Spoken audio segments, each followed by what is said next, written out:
either going to be that we was getting Chris Jericho, or it was going to be that we got Danhausen if we got a wrestler. If it wasn't that, it was going to be one of like either Danhausen's cape or or Chris Jericho's jacket, and maybe if it was going to be something like that, it was going to be promotional work.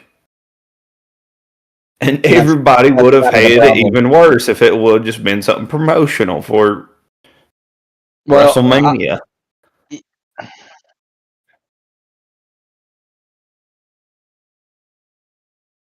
And I love Danhausen, so.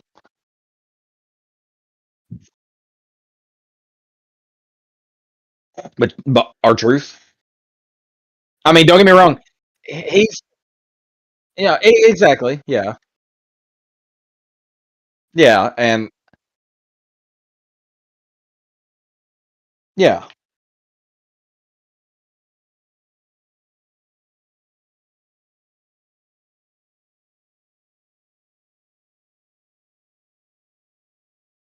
Oh, yeah. That was great. Oh.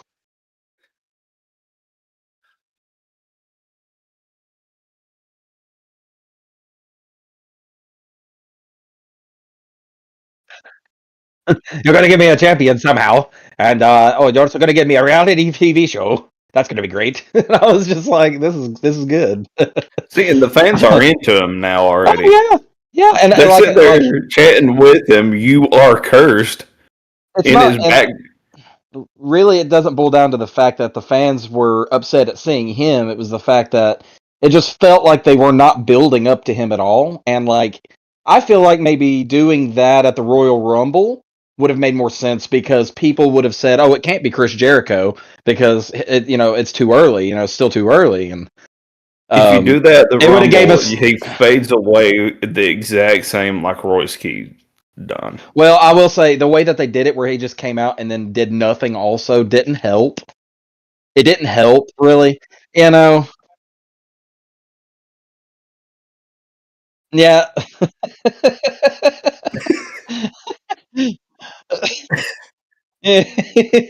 Very evil, very nice. So, I think that eventually Danhausen will kind of overtake the R-Truth spot, pretty much. Yeah, that's what I figured too. I mean, I'll take it though. R-Truth though, he's getting a weird tag team spot with Damian Priest now. So I mean, they're the number one contenders. So. Yeah. I mean, he's gone full blown Ron Cena with a shaved, clean head, jean shorts, and all. Like, I mean,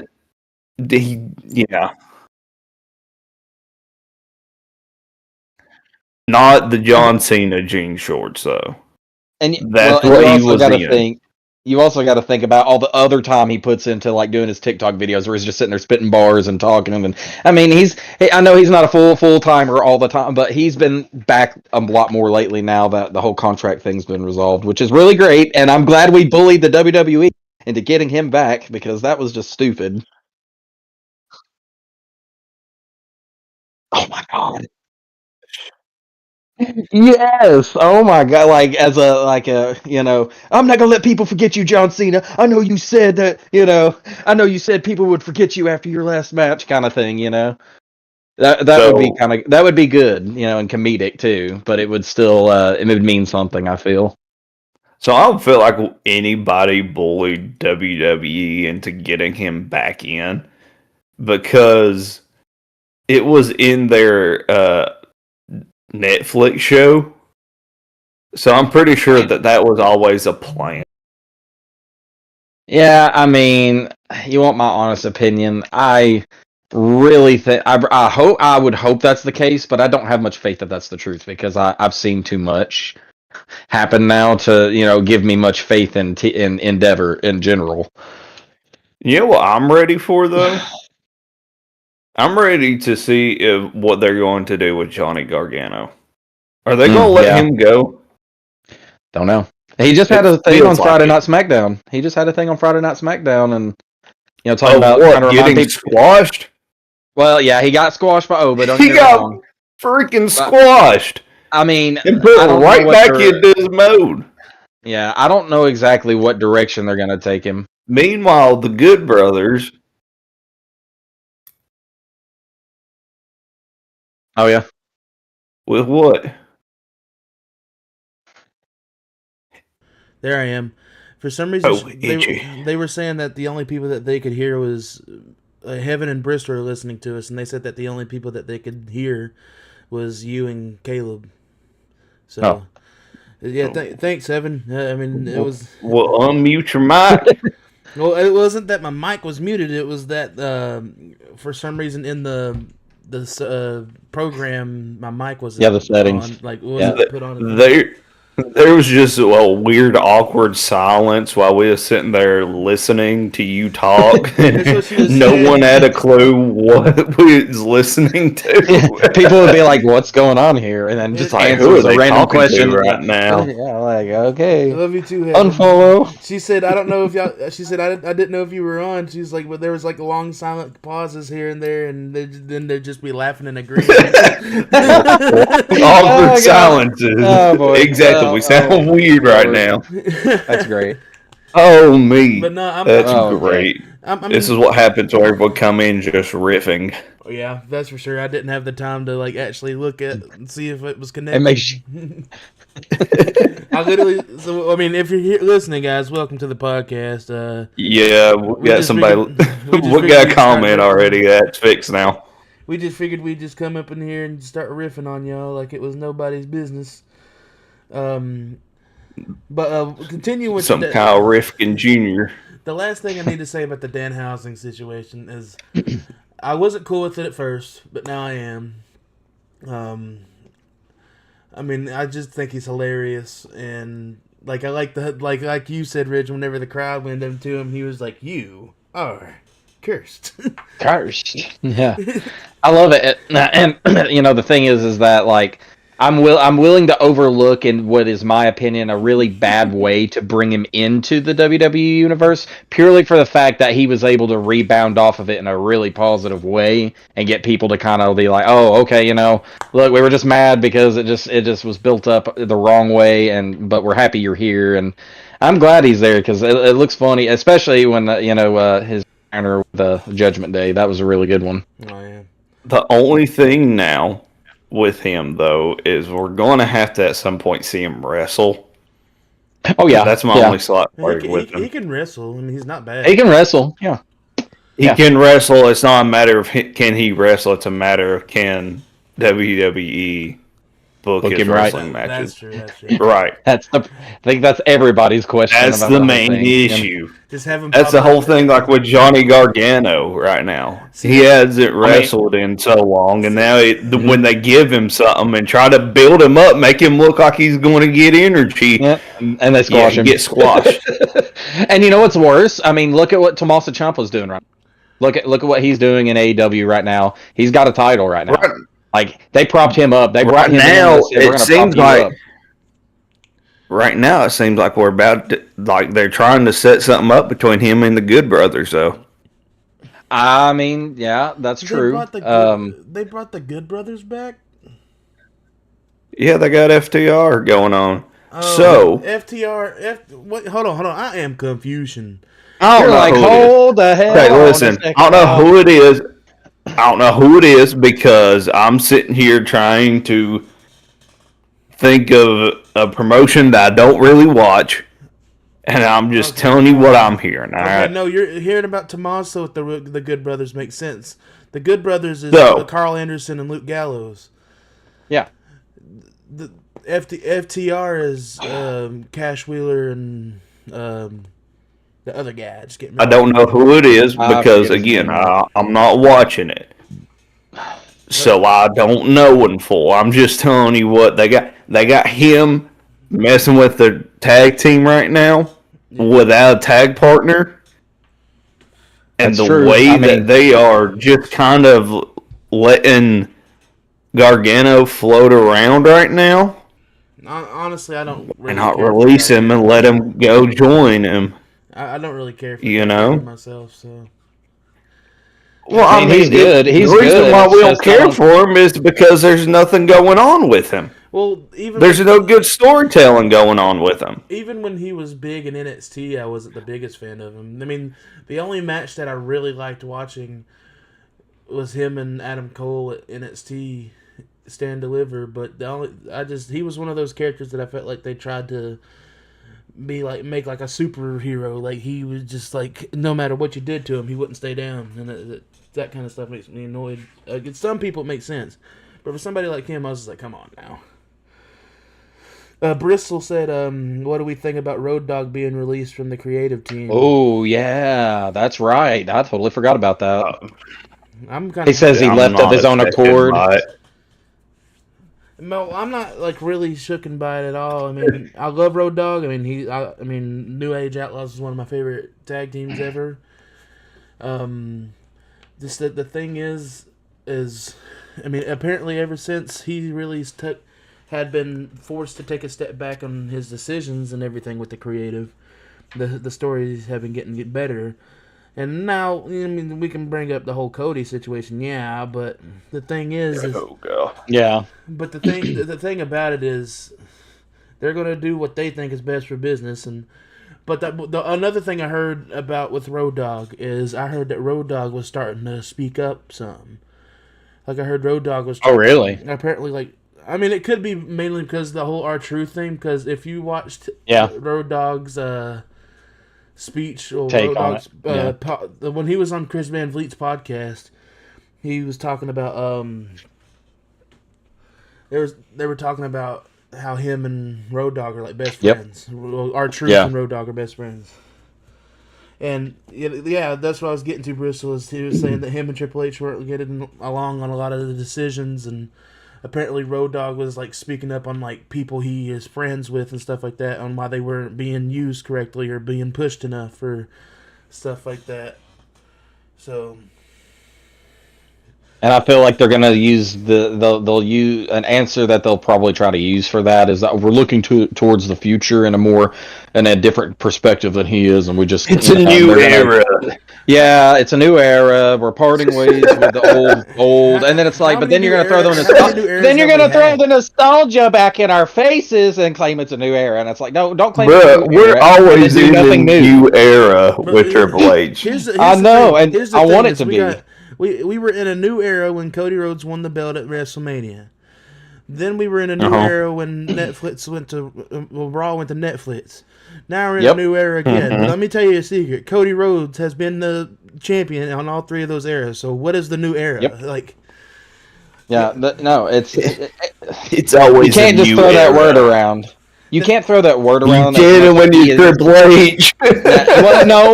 You can't do that, and it actually holds value to anybody, because they're just going to look at that and say, "Well, shoot, then everything is a new era, and there's just no meaning." When's the last time we held anything? When was the last time we held anything great with Triple H with this quote unquote new eras that we got? Look, I'll say this: since he's been in the role for the past 2 years. Okay, it was great for 2 years, and then after that, it's kind of just been in this. We've hit a plateau, neutral zone. I'm gonna say this. I'm gonna say this, and I know we don't. Some of us are like different on The Rock and everything, but I feel like we haven't had anything huge, like anything that was like mind-boggling crazy, since Cena's heel turn. Like, that's true. Yeah. Like something that had got fans off their feet. Something that had fans like tweeting, typing, whatever, making videos on. And we've had people react here and there. But now we're getting to the point where even content creators are being like, what are y'all thinking? Like, yeah. Oh God. Yeah. Like it's Look, Santa's app is very outspoken on a lot of things, but he usually has a lot of positive things to say about the company. But you don't see him as cheerful about his content with the WWE as he used to. He's still excited. He loves wrestling, you can tell. Right. But it's like everyone knows now. All I gotta say is thank God for Abyss, because he gave us one of the greatest WrestleMania matches. He's the one that did all the did most of the writing for that. So I feel as long as he's willing to stay, as long as he's willing to, he was the one that wrote the, I believe, or he helped write the Cody match, right, between him and Roman and The Rock and Taker and everybody showing up. Yeah, that was one of the greatest matches, to watch. I thought you was talking about the last John Cena match that we had. At WrestleMania, where we had to wait for forever and a day for Travis Scott to get down to the ring for barely anything to happen. That's another thing. Is like that was. I can get Travis Scott be like him messing up his side and him not being inside the company anymore. But why did we just have to cut The Rock out of it? Like, and the only reason I say because The Rock had no business being in there to begin with. Right, but they put him in there and they made it a part of the story. I know. They put him in there for no reason, so that way they could try to sell tickets to WrestleMania because they had nothing else going on that they could think of. But that's the thing. So they hit the panic button with The Rock. If you're not going to include The Rock, if you're not going to be able to get him in for a long enough time to go all the way to WrestleMania, then you shouldn't have started anything with him to begin with. Right. Don't just pay him a bunch of money for this one-time basic deal to get you out of a pinch when you've got a whole story that's basically needing to be told because of the way you brought him in. That's the part I was getting to. Is like that was the stale part of Cena's heel run. It was we never. I mean, the only reason we got is because Cena was saying people booed him anyways, and he figured it was time to it was time to be like what whatever. But the thing I don't understand is like if they first of all, the Rock is one of Cena's most notable enemies. Rivals. Yeah.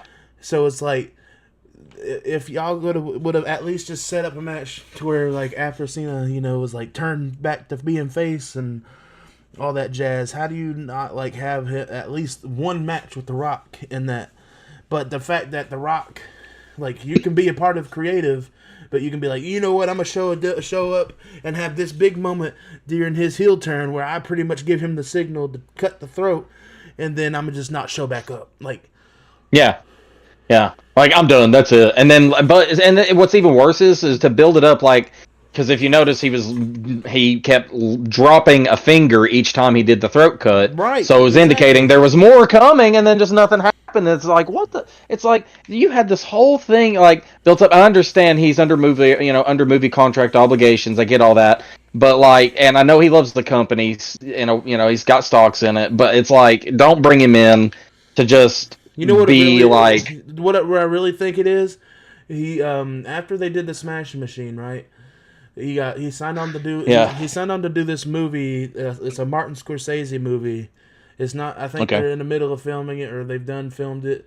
But it's like where he's going to be playing like this Don Julio Kingpin, Godfather of like a Hawaiian mafia style. Like mafia stuff, yeah. And like he lost a crap ton of weight to play this role because I think it's based off a real person.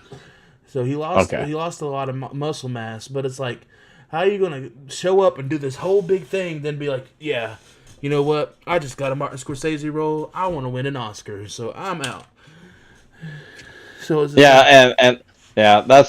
not the right way to go about that. And I get money and having the accolade, having the accolade of winning it or having even the ability to be nominated. I get all that, but like, if you claim you love a product, don't abandon it. And if they can't afford to pay you what you want, don't just like be like, nah, I ain't doing this. I got to move on with my movie. That's. I get you're bound by contract and times and time frames, but like the company's got to start getting better at how they manage that. They just do, because it's gonna end up blowing up in their face when they can't finish a story because people are just gone. If they would have just continued.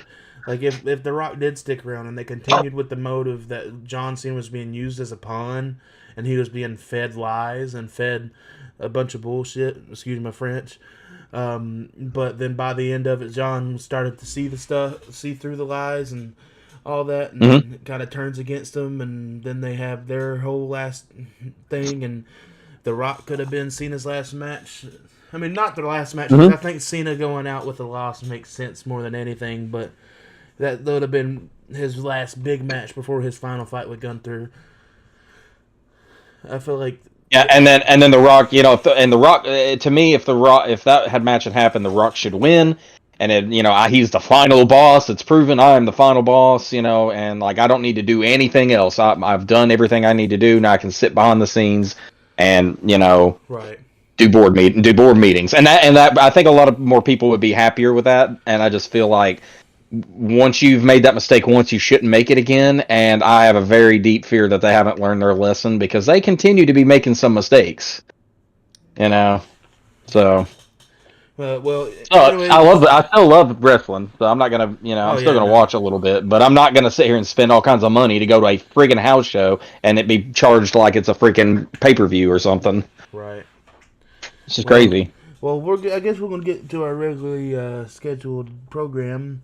Ridge, we've been trying to talk about this for a few weeks now, and you said you got some plot leaks for Doomsday.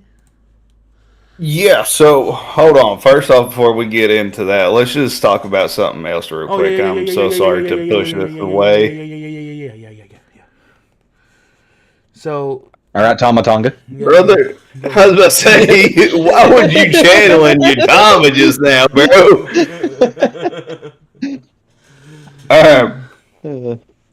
So let's talk about this. Hold on, I want to check too now because for all I know, we've already lost again. No, all right, we're at 102. We're still at 102. Oh, yeah. Are you sure? Have you checked? I'm looking at it right now. Bet. Is it fully still at 102?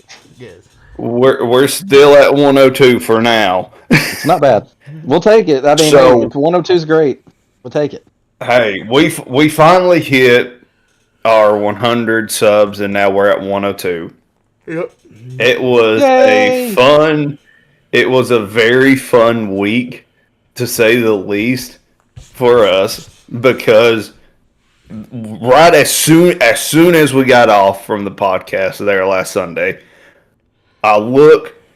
And we're at like what? I said we was at like 99. We were at like 96 when we got off, and you was like, "We only need 4 more." And then when we got off, you hit me up, and you was like, "Not even a minute." Whenever I think whenever we got on, we was at 96. Yeah. And I don't know if I brought it up or something. Then we get off, we're 1 away. Yeah. And I told you I lied. We're actually just 1 away from it.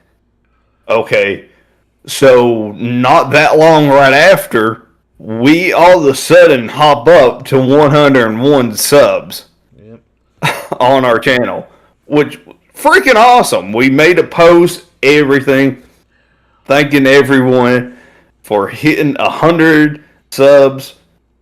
We didn't say 101 because the 101th came a little bit after, just a couple of seconds after I made the post saying that we hit 100. And then, either Monday or Tuesday, I go back and look again, and we are sitting at 98 subscribers. And I'm just like, what the heck just happened? And I'm sitting there in panic mode. I'm like, guys, we've lost subs. What's going on here? I think I know what slightly happened. I'm not going to talk about it on here. But I think I slightly know what happened. And to say the least, that it was, I think what happened was somebody done what we always say to do, and they grabbed somebody else's phone. And so whenever they did that, the people went back a little bit later on their own phone, and it was like, I did not ask to be signed up for this, so I'm going to unsubscribe from this. That's what I think had happened. But first off, thank you guys for doing what we asked. Absolutely. You rebels.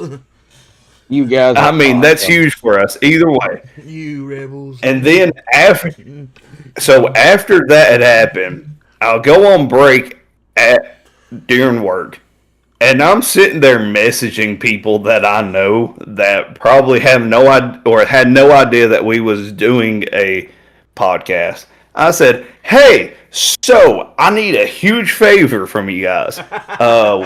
We're at an X amount away from hitting our goal of 100 subscribers on our YouTube channel or on our podcast. I said, if you could, go in and sub for us. That way you can help us reach our goal.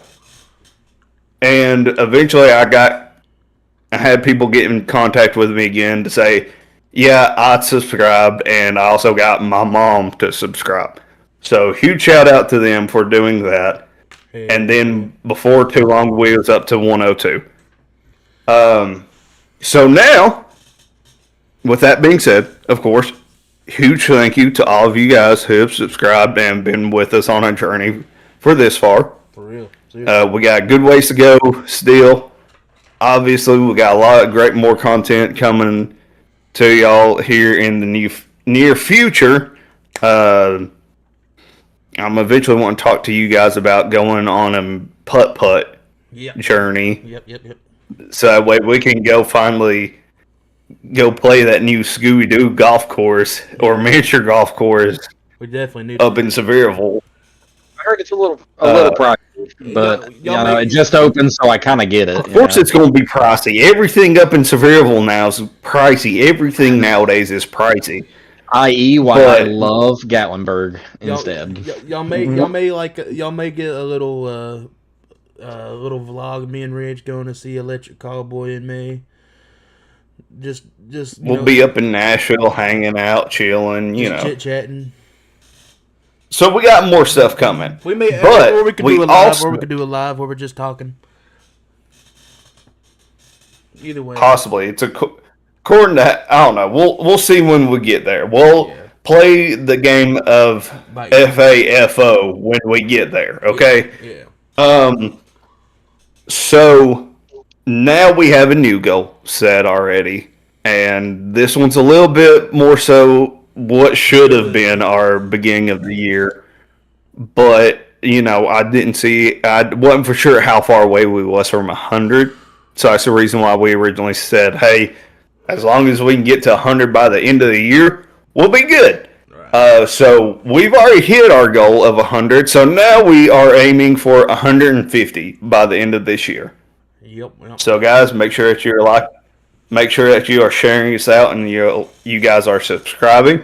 Make sure that you actually are subscribed if you are a long-time listener of our podcast. I talked to one person who hadn't subscribed yet, and they thought that they was.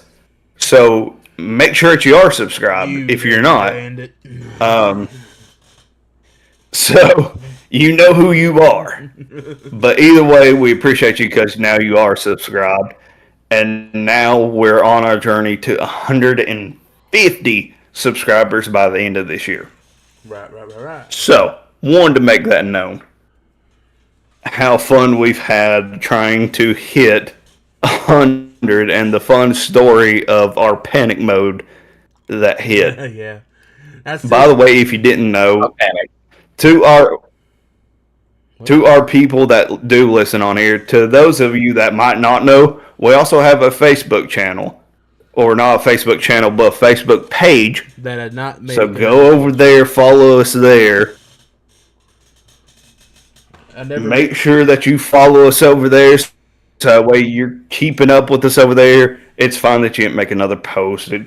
We're talking about it now. That's the reason why we're bringing up the thank you now, is because we took down the thank you post because we were distraught. But it didn't take that long right after I reached out to some people for us to bump right back up. So, yeah. Huge thank you to you guys. Thank you. All right. Now you get to talk some more about Now Doomsday. comes more time for me talking even more. Yay! Just what I love to do is continue to be the front man. All right. So, listen, we got all sorts of stuff we can talk about Doomsday. I'm going to try to make it to where you guys can talk more too, so that way I'm not just reading from these bullet points like I did for the Spider-Man stuff, because you have no idea how awkward it is to sit there and be reading all this to you, and that's all. It's a lot of talking. I'm not that much of a big time, lots of talking person. Right. So, let's see here. I'm trying to think of where I want to start at. Do I want to start with the bullet points, or do I want to start with what all else we have heard? What do you want to hear first? Start with the bullet points, because we've been waiting on doing bullet points for like weeks. So. Okay, so let's get these bullet points on going. All right. So this first one is about a Latvian character whose name is Boris, and he has an important role in the movie. So if I had to wild guess, this is if you've ever read the comics or know anything about the comics, there is a character who's like Doctor Doom grows up with, kind of, Yeah. Kind of grows up around. He's like a main backbone to Doctor Doom, like one of his original followers and stuff. So that's the first one. After that, we got Sam's Avengers team and the new Avengers team rush towards the Fantastic Four ship at the same time, but Sam's team arrives first. Thor, who was sent by Love, is on his journey. Excuse me, this is hard to read. Is on his sent on this journey, and is one of the first to interact with the Fantastic Four. Reportedly asking, "Who the hell are you guys?" So, trying to figure out who the Fantastic Four is. Right. Right, everybody rushes towards them. If you've seen at the end of the Thunderbolts, spoiler alert, if you haven't, we see the Fantastic Four ship. It's been like a few years into the future. The Fantastic Four are apparently coming to the 616 universe. It's hard to remember all the universes. Right. So, Sam's team arrives first. And Thor is also sent because his daughter Love apparently picks it up too. And he's the first one to ask, "Who are you guys?"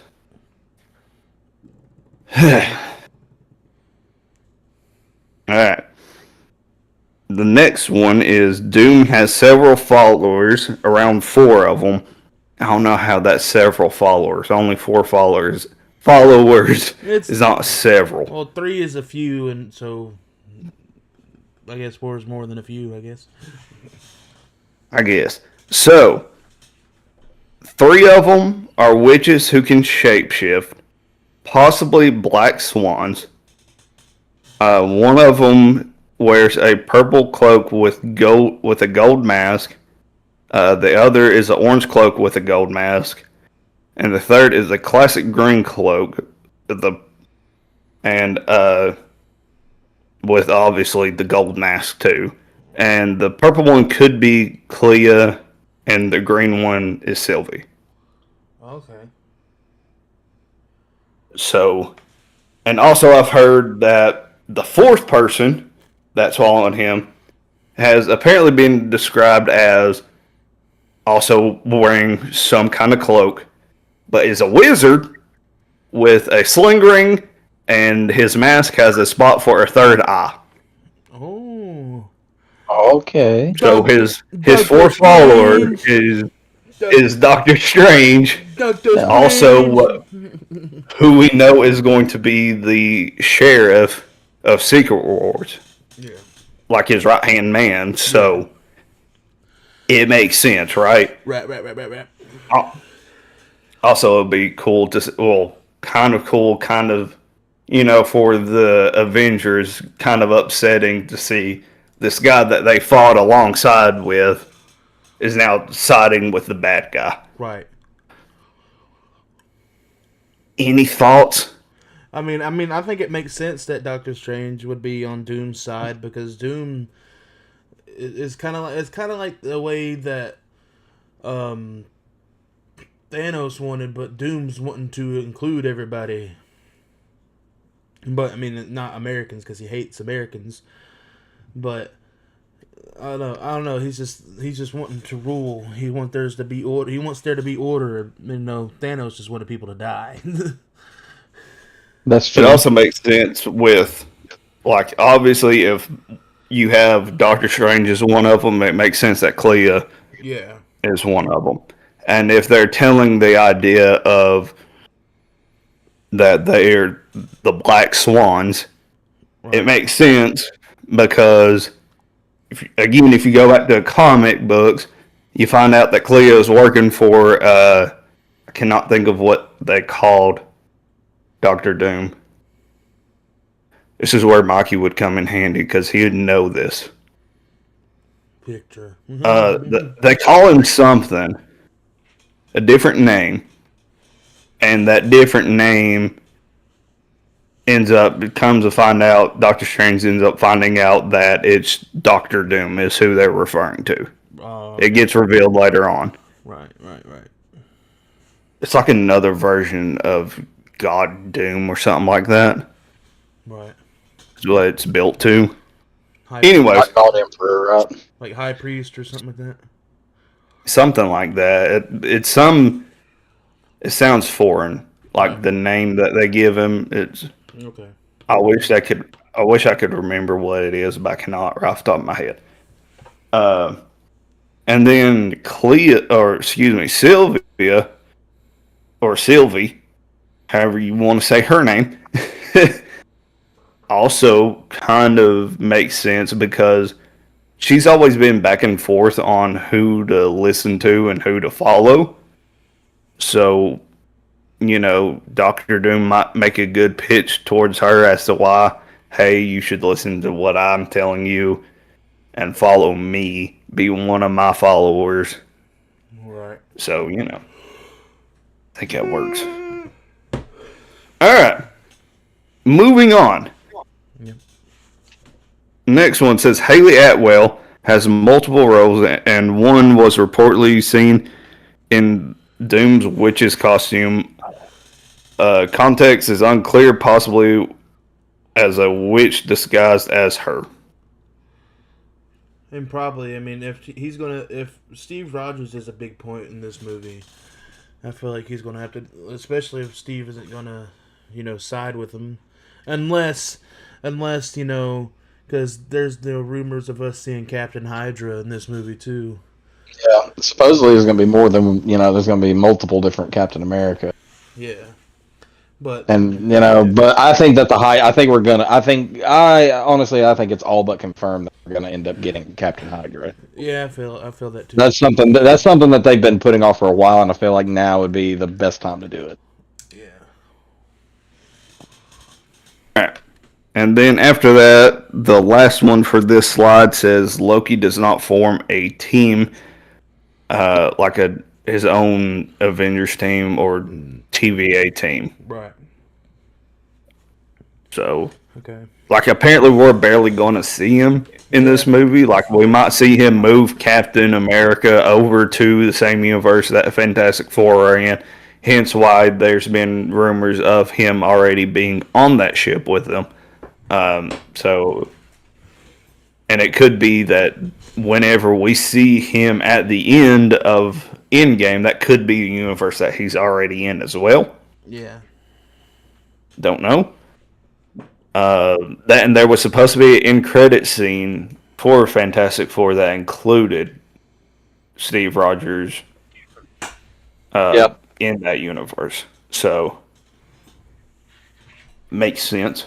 And then the other scene that we'll probably end up seeing with Loki, and it will be at the end pretty much of Doomsday, where Doctor Doom easily beats him because, he's holding all these different branches together, so he can't really fight, and he ends up quote unquote killing him and to take over and kill off all these different universes and make his own one branch timeline. Right. Hence Battle World.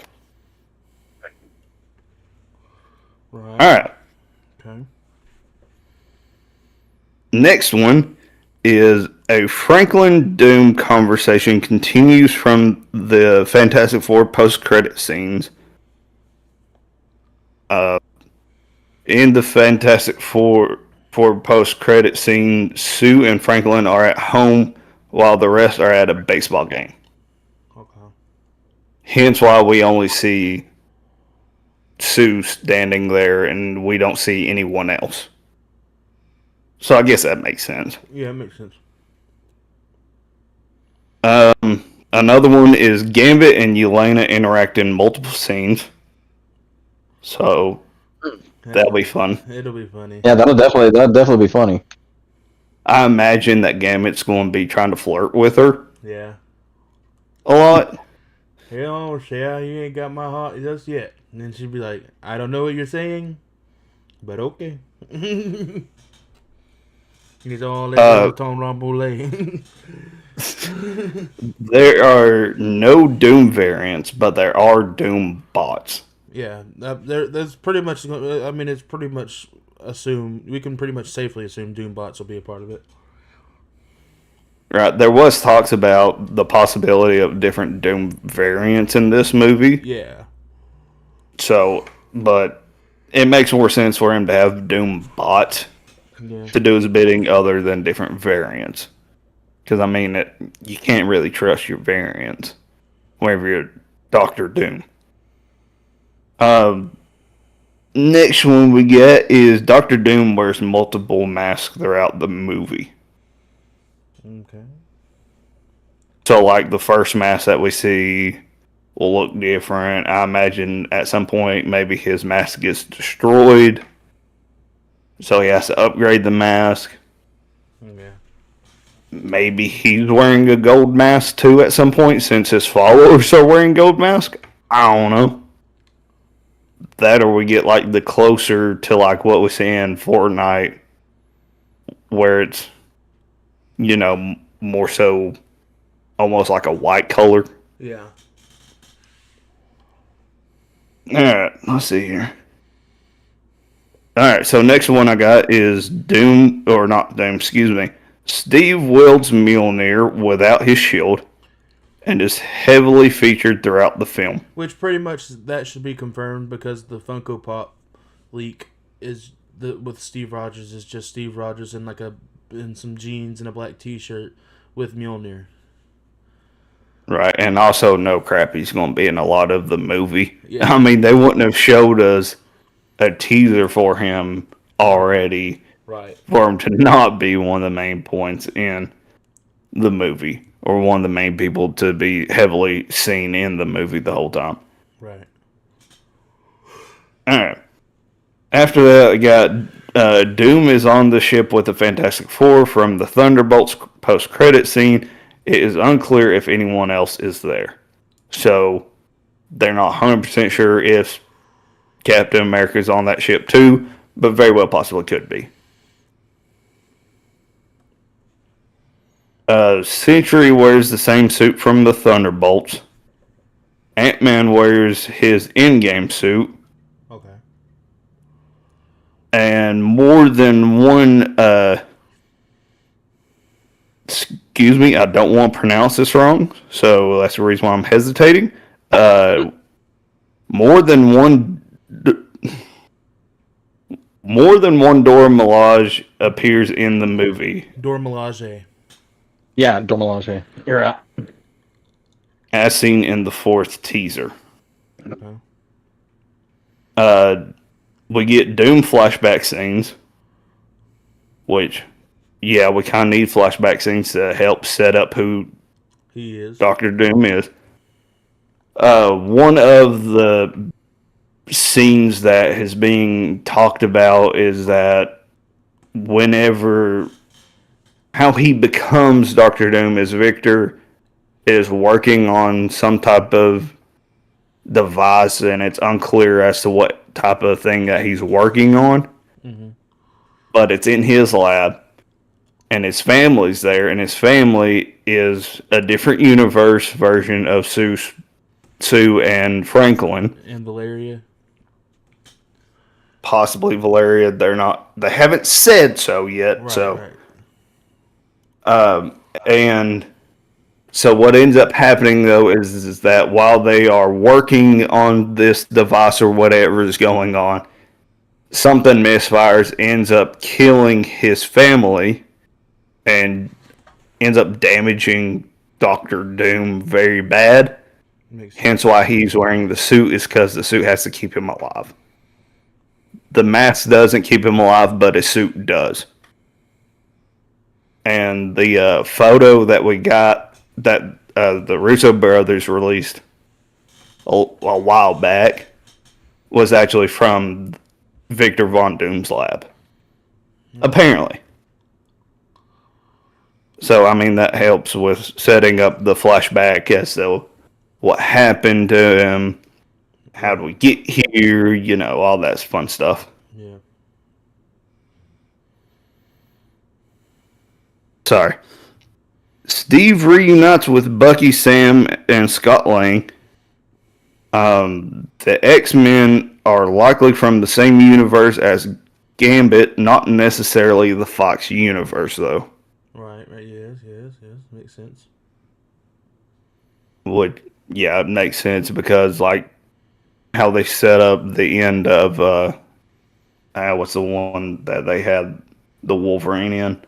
I mean, if it was the Fox universe, technically there's like 3 universes. Because, I mean, there's one where Patrick Stewart, Professor X, Scott, Scott Summers, Cyclops, is dead. Then they had kind of like the welcome back moment when they were all showed back up at the end of Days Futures Past. Then there's the one from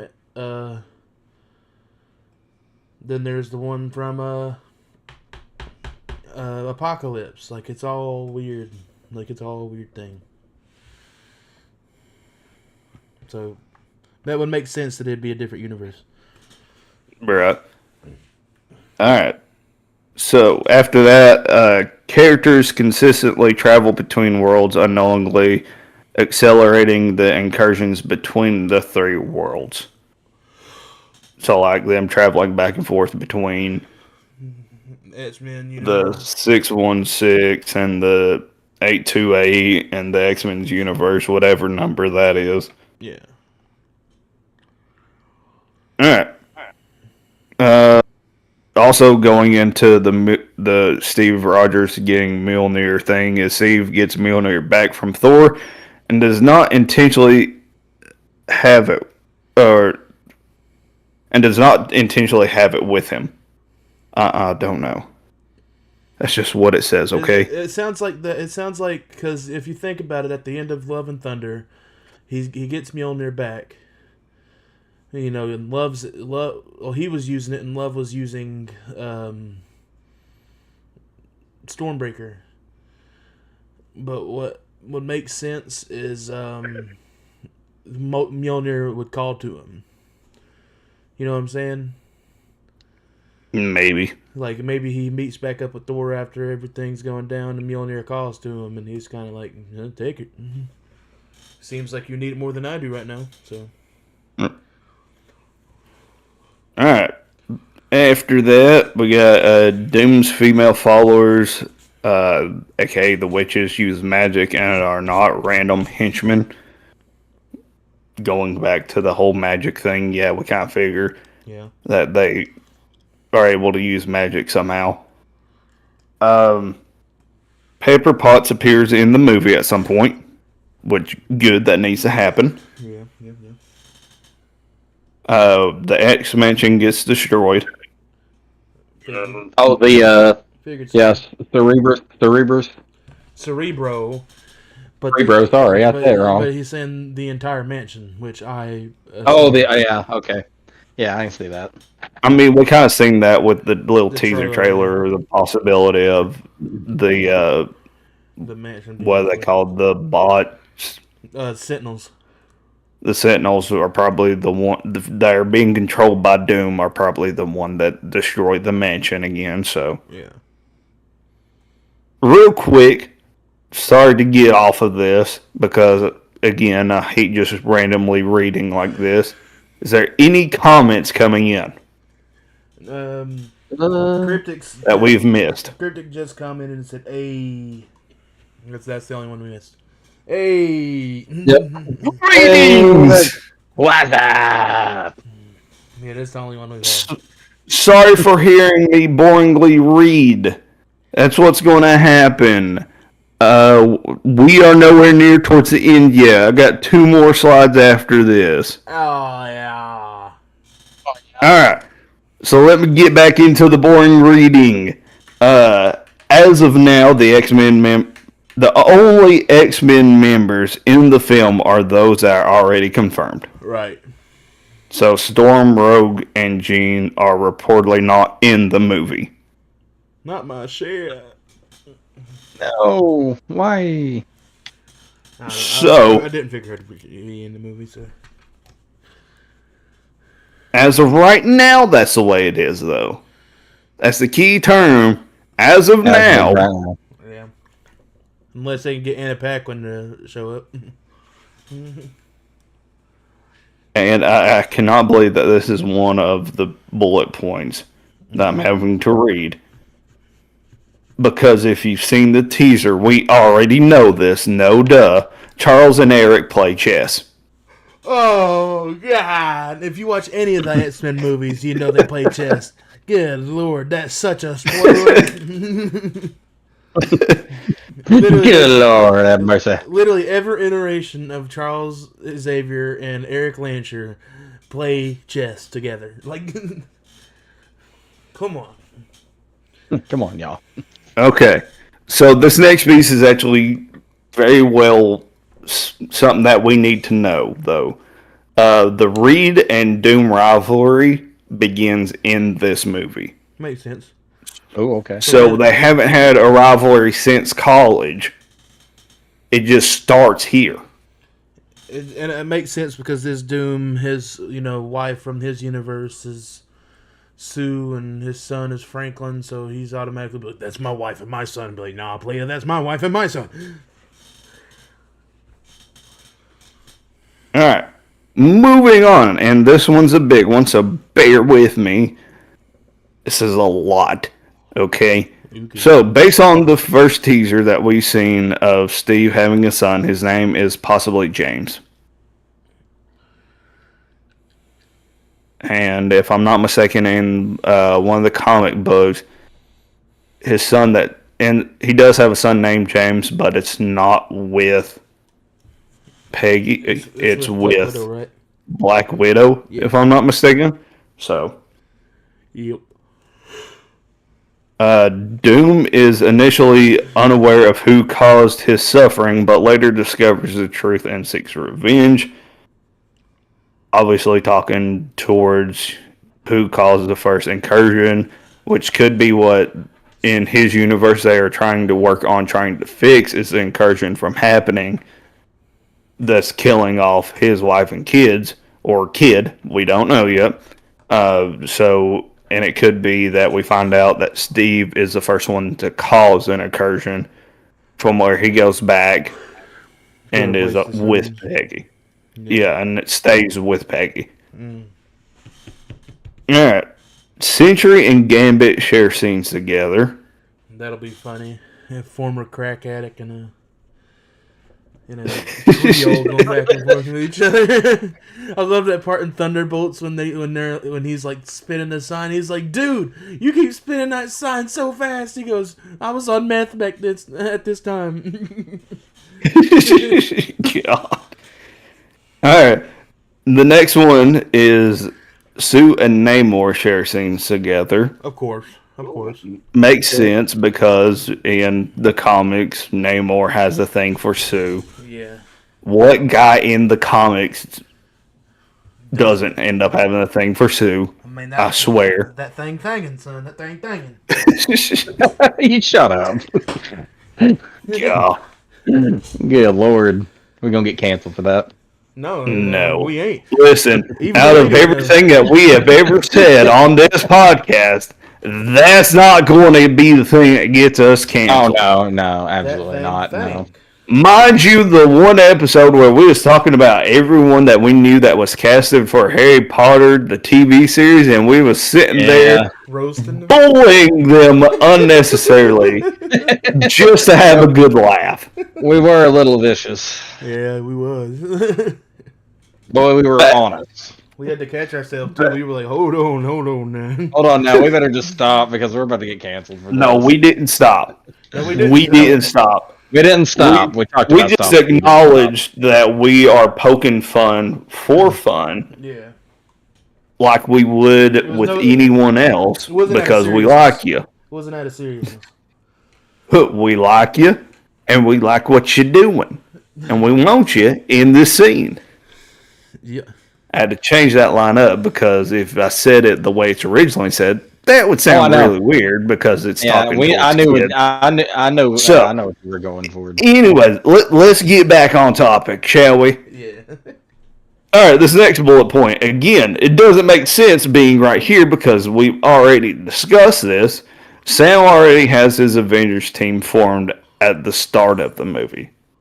Well, he doesn't. He doesn't have an Avengers team. At the last time we checked in with him, he just had Falcon.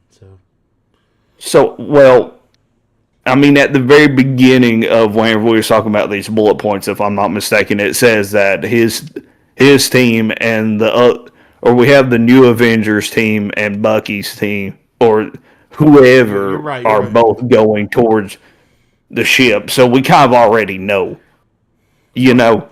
Right, of course. We just don't know who all is on Sam's Avengers. I mean, we just know him and Falcon. That's all we know. Okay, so back to another bullet point that we've already read off technically twice, but now it's a little bit more detailed, is Steve uses cracked Mjolnir. Possibly the one from Thor Love and Thunder. Who was correct? I was correct.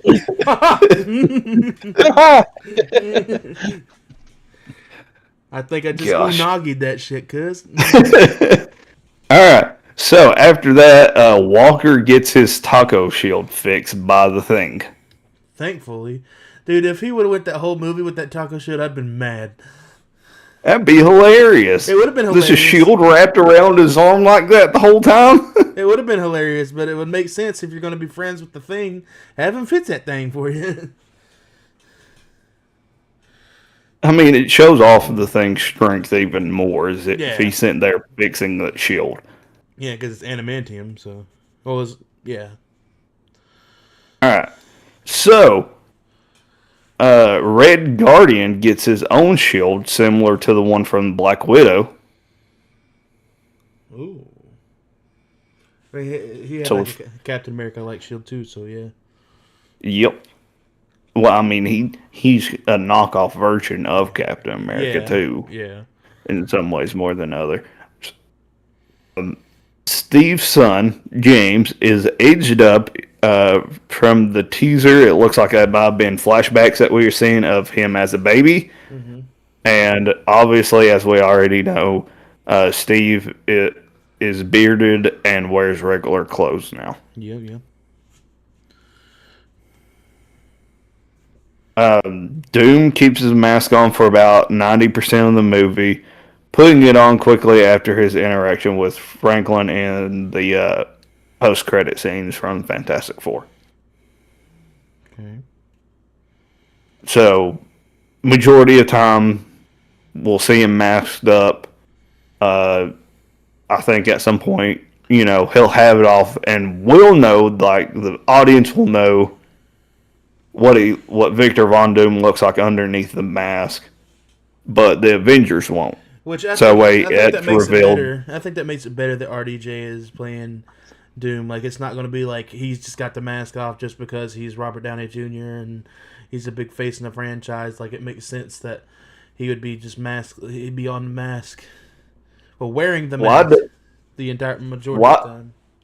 Why is it that whenever you were sitting there talking about him RDJ having the mask off, why did that automatically make me think of the song Mask Off? Mask off. I don't know why, but it just, like, the hand motion and everything caught me just then. Alright, So, back into the bullet points we go. Gambit wears an all-black suit and appears in the Baxter building at some point. Sue also wears an all-black suit, likely not Malice, and is seen wearing it around Shuri. If y'all knew what Malice looked like, y'all would be saying dang it too. Explain it for those that don't know. Let's just say cheeks. Cheeks. He just gets right up on the mic.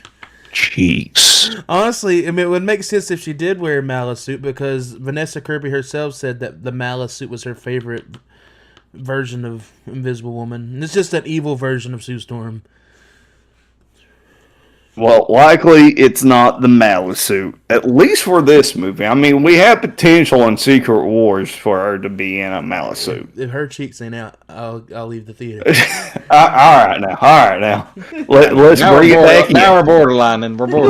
Let's bring it back in, all right? Let's not be trying to have a goon sesh on the podcast, brother. All right. So... also, to go with Dr. Doom wearing the multiple mask, he also wears 3 different suits in the movie. Makes sense. So, obviously, more likely at some point, one of his suits is either going to malfunction or something, or it's going to get damaged. And if the suit is what keeps him alive, then no crap he's going to need it on later on down the road.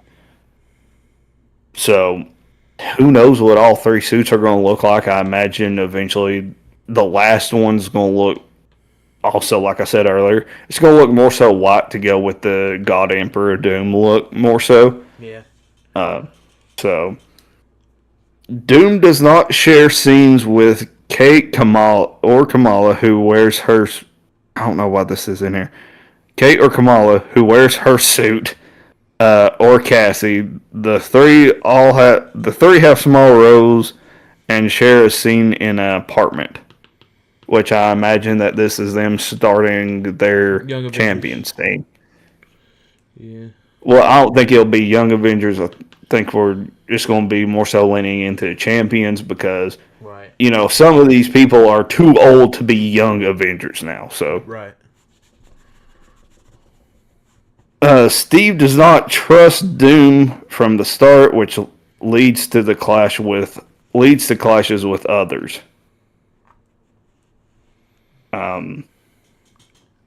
Which also, makes sense. Mm-hmm. And then Doom discovers the roots of his suffering later on in the film. Any comments? No. Seems about right, Philip. Any comments in the comments? No. Of course not. Yeah, I was looking. There's nothing in there. Right now. Come on, guys, interact! Okay. All right. Luckily, this is the last slide, but we still got lots to go. Right. Okay? Just not as much as that last one. All right. In the Thor teaser, about 3 other characters are there in the forest with Thor, but were edited out. So, do with that what you will. In the Wakanda teaser, the Thing is on Earth, or is in 616, while Reed is in the X-Men universe. So they get split up somehow. Okay. Yelena appears in AVX, but not Hugh. So I guess that's the Avengers versus X-Men scene. Yeah. So the Hugh Jackman will not be in that scene. I guess I don't know what they're saying. I get what you mean. I don't know why they'd say Yelena appears, but not Hugh. Yeah, you could have said.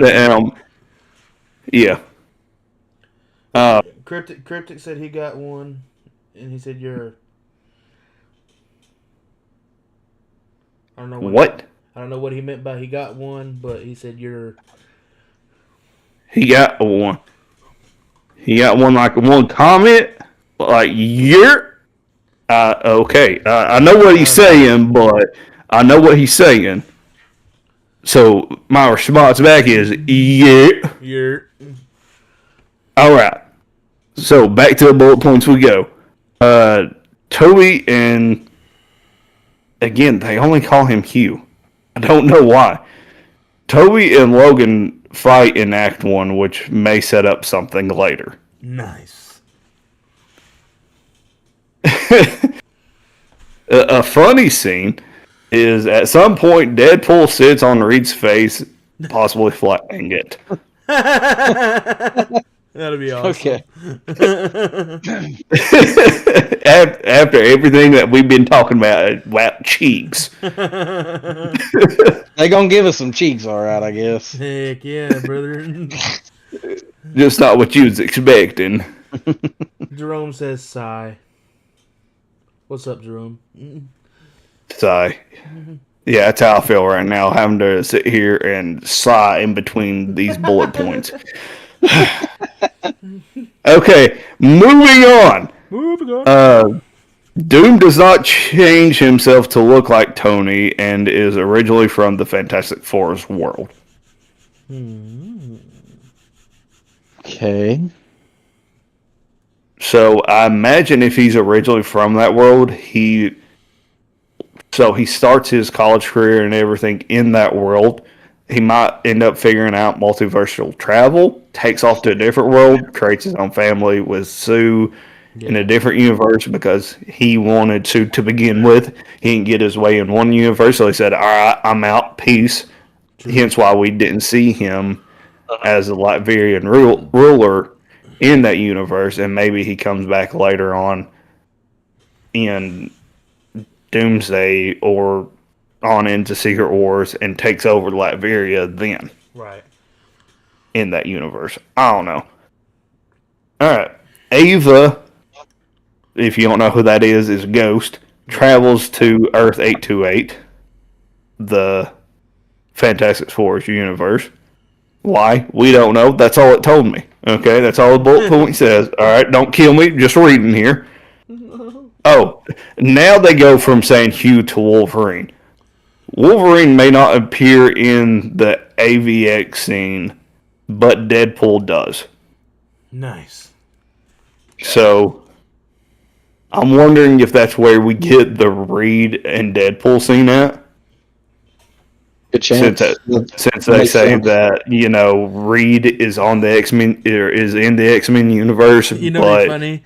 If others aren't. If he does flatten his face, and he should go, "Oh God, not Pedro!" I doubt he'll do that. Like, I've always dripped a sin on your face.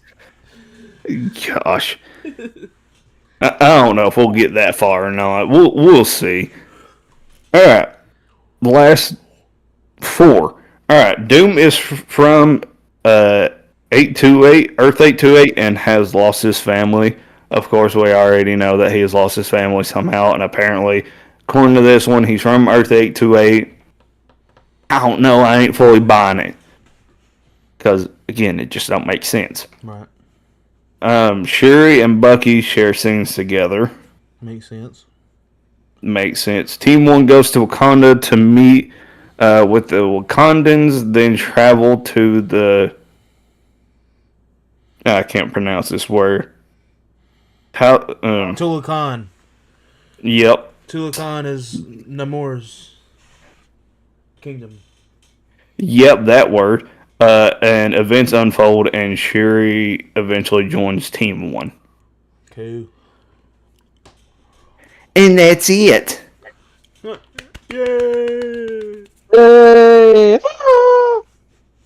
Finally, I'm done talking. Yeah, for now. So I know that was boring to sit there and listen to me talk about all of that crap. That we've been trying to do that for the last 2 episodes, though. So. But we've been trying to hear me talk those bullet points, like you were saying, past 2 episodes. So we finally got it out the way. What else do we got though? I mean, I just want to talk about the possibility of like what suits he could be wearing, like Doom himself. Like, I was thinking, like, of course, the first one we'll see him in is what you see him in the after credit scene for Fantastic Four, which I don't think will be his like main suit. I think it's just like his first suit. Well, obviously not. It's not his main suit because we just got through talking about he wears multiple suits. Right, duh. But I'm saying that could be his first suit, like the suit that he first created for himself. Because it does look big. I mean, Doom's supposed to have like big armor. I mean, you can see in the picture if you're looking at the thumbnail right now. But he should have more like battle style armor. In that one, it just looks more common. I'm sure that could be just his common suit, but also I think it could be just like his first suit because the mask kind of looks old too. It also could be that his suit gets upgraded anytime he takes someone's powers. And that makes a lot of sense too, like the magic that he takes from them. Like hence why, like you in one of the pieces of art that we've seen, we see the little symbols on him. For one's Captain Marvel, and I think the other's Thor. Yeah. That pop up to hold his cape. Yeah, I mean. And again, that would make that sense could be one of those things. because I mean, especially if one of them looks Nordic. I mean, that makes sense. So, but then his third suit could be like you said, the more bright silver, chrome-esque metal that he wears when he gets the God Emperor cloak. Because if he goes after Loki at the end of the movie, I'm sure he'll turn into God Emperor then. That would kind of make sense too. Because if he takes hold over the tree itself, the Yggdrasil, he's going to be a god. So. And we all know that like Doctor Doom's magic is like insanely strong. Yeah. Like definitely on the level of Loki, if not more, way more powerful.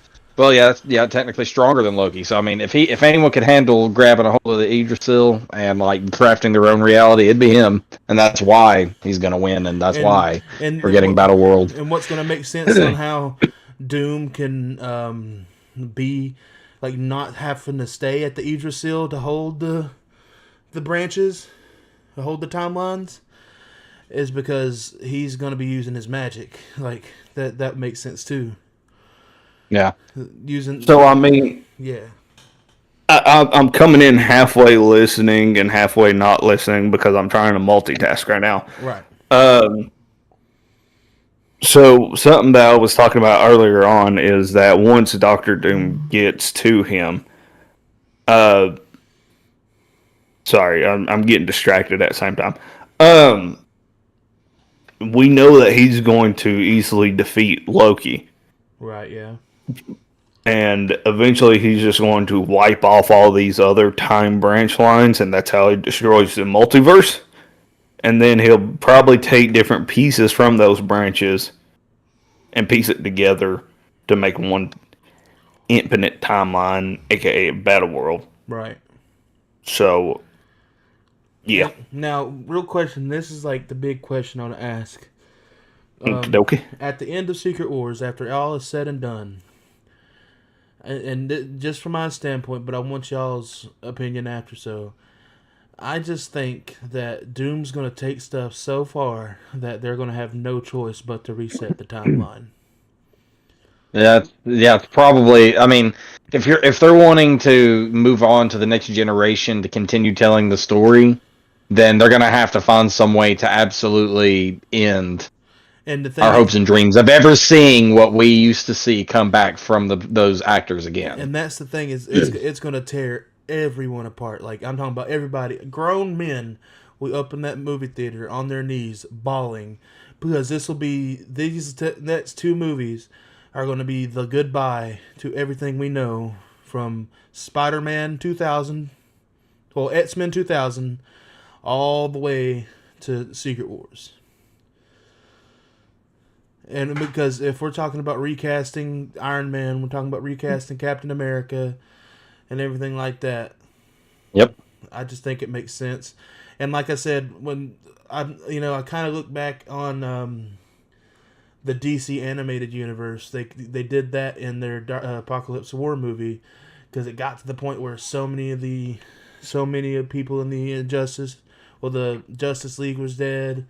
So many things were bad. Like, it got to the point where literally Earth was about to die, just because its power and its life form was drained so much from Doomsday.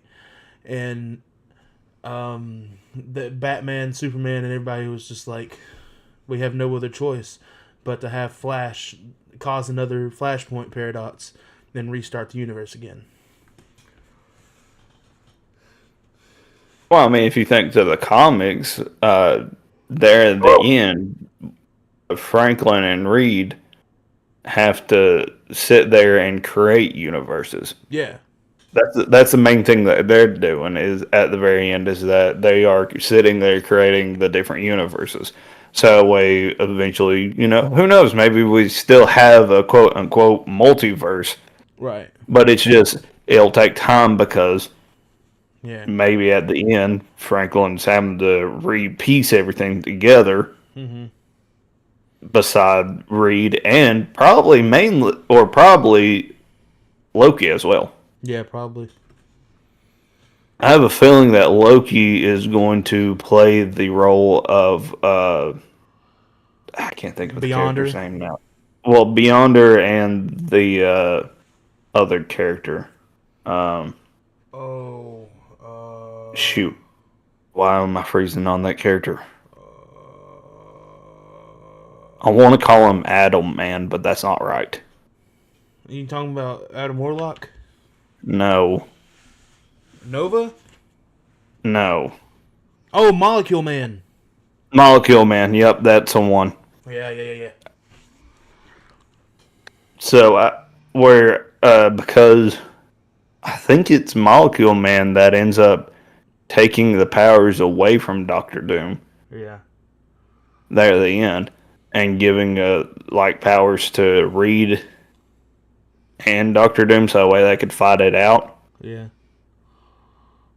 So maybe he plays that role. That, or he ends up playing the role of just the Beyonder. Meanwhile, Doctor Strange, at some point, Doctor Strange and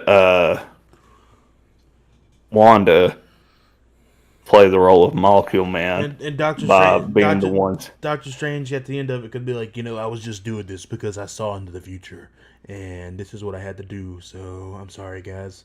I know I killed a couple of y'all, but I had to. Well, I mean, right now Doctor Strange. There's so many doctors right now; it's not even funny. Maybe the reason why he teams up with Doom so easily is because right now he is corrupt. Yeah. That's the reason why he has the third eye, because the third eye is what makes him corrupt. Yeah. I ain't gonna go into that whole detail of the reason why. If you want to know all this stuff, go do your own research. Cosmic Wonder. Cosmic Wonder, everything always. Or, just comic books in general. Yeah. Will give you answers. Last thing I'll bring up about this is I'm going to get your guys' take on this. I heard there's a possibility that Nicolas Cage might show up. Spider-Noir? No, Ghost Rider. Oh, okay. You know what? Here's the thing.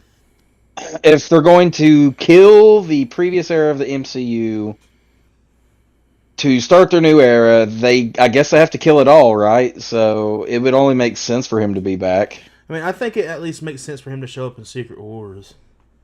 Yeah, but at the same time, I feel like we're all pretty well understanding that this is going to be the last ride for anyone that's been in those movies prior that's announced for these movies. Right. and it just makes sense. I'm not surprised, but I'd be happy to see Ghost Rider back, especially I liked his Ghost Rider. Those Ghost Rider movies are so great; they still hold up to this day. And they said that he would be wearing like the same pretty much getup that he wore in the first Ghost Rider movie. Oh, good.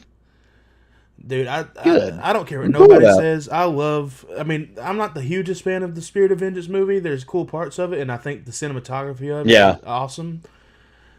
Especially the way Ghost Rider looks with like that charred skull and the way he's like more like demented through parts of it. But I love that first Ghost Rider movie, man. Like I remember being a kid. I remember that was the first movie I ever saw multiple times in theaters. Like I went and saw it like 3-4 times in theaters. I just loved that movie, and like it scared the crap out of me as a kid, and I just love the way he looks and the way he sounds. And that scene where they're riding the San Van Gonza, and it's like the ghost, like he's riding the motorcycle, and the Carter Slade is riding the horse, and the horse is on fire and everything. Dude, that's one of the coolest scenes. Yeah, I love that scene. But, I mean, they had Sam Elliott in the movie, and he nailed that role. It was so good, and anyone that hates on those movies clearly has no idea. I can understand hating on the second movie, but the first movie. I can understand hating on the second one a little bit. The second movie's still a good movie, though. Like, yeah, it's not when bad. when you look at the story, it's still a good movie. I mean, we all know there are way worse superhero movies. Oh yeah, Green Lantern. But we've killed that now. Thank you, Deadpool. So I feel like bringing back Nicolas Cage as the Ghost Rider for one final hoorah to close off the era that started everything that they're wanting to continue with is the right move, and I feel like everyone should have expected that. Especially with the whole Spider Noir, him getting back into it a little bit with Marvel, it just seemed kind of inevitable. All right, do we got anything else to say on Doomsday and all that? Negative, Ghost Rider. Ridge? No, I've talked myself out on anything Doomsday related. I mean, I don't think we have anything else for the podcast. That was a lot. I mean, we kind of expected this episode to be predominantly about Doomsday, and we just had that little bit about the wrestling and everything at the beginning because we were just talking in the first place, and Ridge was like, Slater, why don't you start the podcast while we're just riffing? And I was like, all right. Let's just rip it off. I mean, we was already 5 minutes late, and I was like, dude, we already know what we're mainly talking about. We're sitting here riffing around about the wrestling, so why not just start this thing up? Yeah. This is the way that we should be doing it a lot. It's just starting off with just us riffing off of things. I mean, that's whenever we're at our best, and that's whenever we talk the most. Yeah. Is whenever we're just riffing off of each other, not whenever we're sitting here talking specifically about notes and trying to make it all scripted more so. Right. Because that's and there's nothing. There's nothing wrong with having a little order and a small itinerary and everything, but like, I get what you're going for. You want it to feel a little more fluid. Fluid, like the flow's good. More natural. A little more natural, yeah. And I agree. You see a lot of podcasts start off kind of professional, but still they have like this moment where they're kind of feeding into it starting. So it just feels more natural that way, and I like that. We're not professional. Oh, no. At all. No, but we try to be a little bit. One of the reasons why I was getting distracted earlier is because I was getting told that one of us are cutting in and out. And to explain that, our internet's not great in certain spots. Right. It cuts in and out on all of us. That our audio stuff is basic stuff that's for free 99. So we work with what we got. That's the reason why we say that we're such a. Well, I will say it's not the quote unquote raw podcast. I will say it's not the programming, because the program I use is like the same program like Jeantsy and like a bunch of other streamers use. We just don't use like high end services. We just don't. Exactly. Our better than our hardware. We're not high end. One of us is on an Xbox right now, for crying out loud. Yeah. Yes, indeed, he is. Me. So So I mean, we're just working with what we got. I mean, originally it started off where I was on my PlayStation or on my phone. Yeah. Before I decided to get a laptop and get a mic, and eventually we'll update again to where we might get more professional microphones, but we ain't there yet.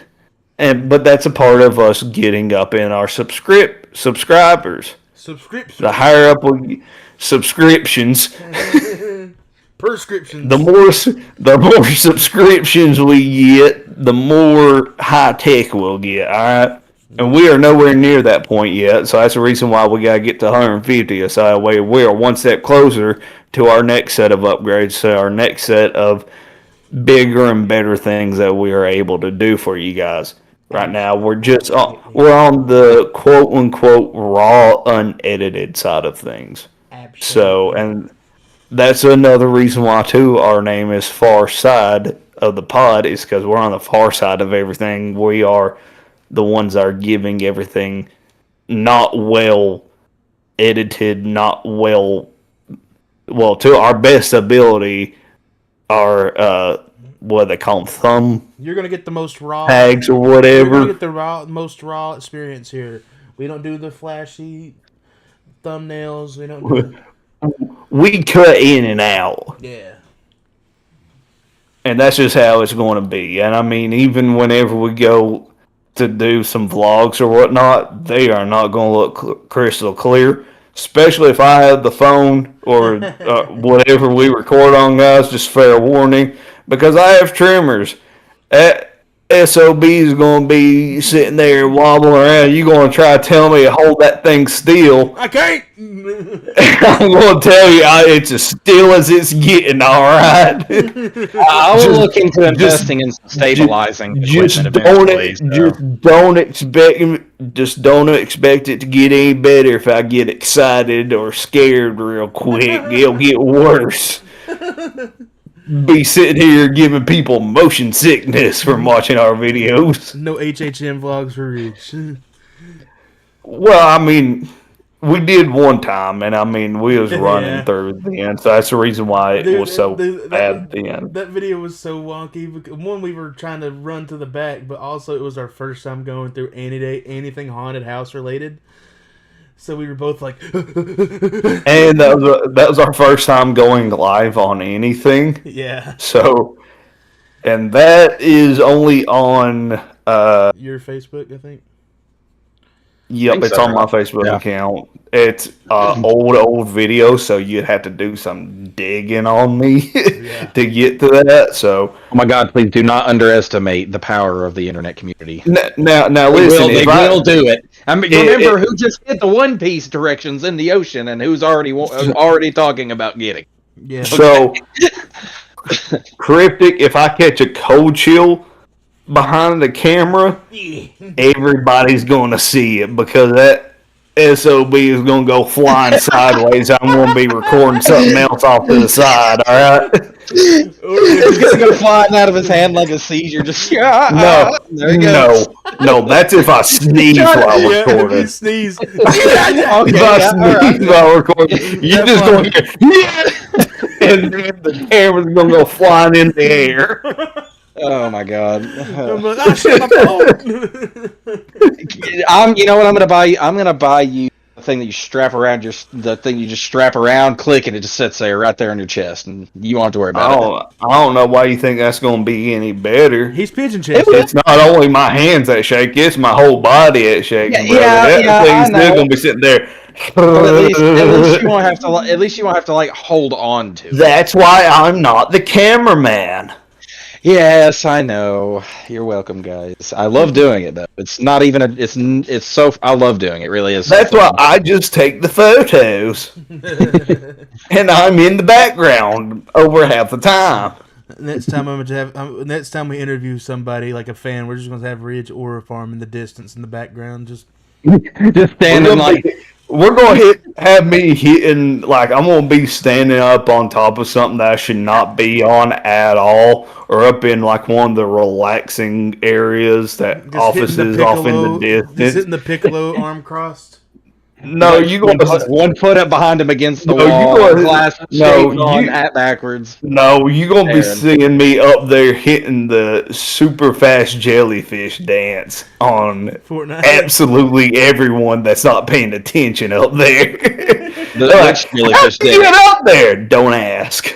Which jellyfish? Are we talking the SpongeBob jellyfish dance? No, the super fast jellyfish dance from Gorillaz. It's a Fortnite emote. Oh, okay. It's a Fortnite emote, and it's also from the music video. I went and watched the music video today, and that's where they got it from. That's the actual dance that they use. Okay. And the little jellyfish that are around you are in that music video. Right. So, yeah. So it all sets together. But yes, I will be sitting up somewhere I'm not supposed to be. No one's going to pay attention, and then all of a sudden the camera's going to pan over to me in that spot, and everyone's going to be confused on how I even got there to begin with. Like, the fellas ain't even going to know how I got up there because it's a restricted area.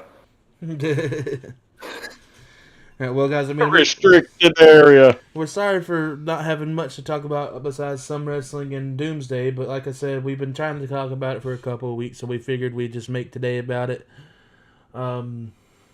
Next week we'll be back to a variety of things, so we'll see you guys next week. Same time, same place, every week. Like we always say, like, subscribe, comment, message us, follow us on Facebook. It don't matter. Grab your next of kin's phone. If they don't like it, tell them to suck it up. It'll be all right.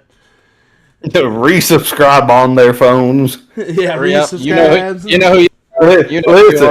Listen, just tell them it don't cost a thing, and it's not like it's going to always pop up. You can turn off the notification bell. You ain't got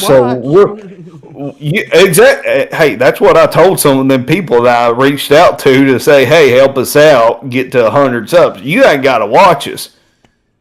I get it. We're not the most entertaining group to some people, so you ain't even got to watch us. You just got to be subscribed to us because the subscriptions help out. I mean, so is the viewers and all that, but right now I'm more so worried about the subs. Right. So help us reach our next goal of hitting 150 subs. Well, like I said, everybody, we'll be back with a variety next week. And if that's it, that's all we got for the week. We'll see you guys.